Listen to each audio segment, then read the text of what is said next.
Learn about another voice and culture of Taiwan with We Love Hakka. 现在就让我们一起加入客家风情，大家来讲客家吧。Every year, starting from the 11th day of the 8th lunar month, the Sanguan Dadi Festival is held in Taoyuan County's Pingjun City. After the harvest, farmers take advantage of the off-season to participate in religious processions.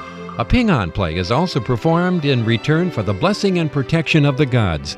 Hey, it's time to talk about Hakka right here on ICRT FM 100. Hello， 大家好，我係阿邊個 Leo。Hello, 大家好，我係 Joseph Lin. And today we're going to continue to talk about traditions and festivals of the Hakka. 今天呢，我还是要麻烦 Leo 老师呢，跟我多介绍一些客家会庆祝的一些活动啊、庆典啦等等之类的。在这个8月，农历的8月 ，Q 拉百年哦。这个时候呢，还有另外一个活动，就是三官大帝三官太帝的一个庆典。农历叫什么 Q 拉就旧历的意思嘛。对，那国历就叫醒拉，就是新历。That's lunar versus the regular calendar, all right?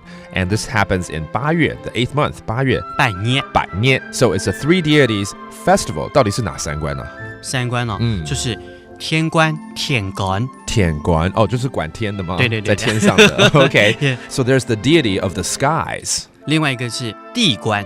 地官啊，有天当然就有地了嘛。Okay, so this is the deity of the land, 地官。然后呢，海陆空嘛，所以少一个海啦，对不对？就是水咯。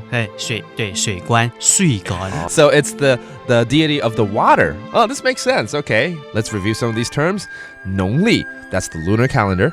Q 拉, and in August or the 8th month, 8月百年, the sky god. 天官。有地官 the land god. 踢官要踢馆不能踢馆啊。然后再来是海官不是海官，是水官。水官。所以这个特别有在什么地方在举办吗？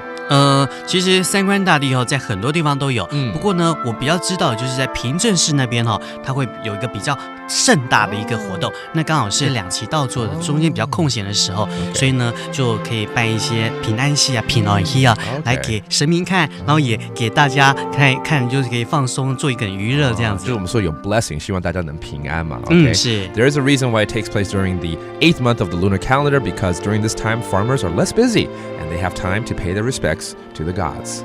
There you have it. That does it for today's Talk About Hakka. 什么大家？俺只say 张来了。客家风情由行政院客家委员会监制。We Love Hakka has been brought to you by the Executive Yuan's Council for Hakka Affairs.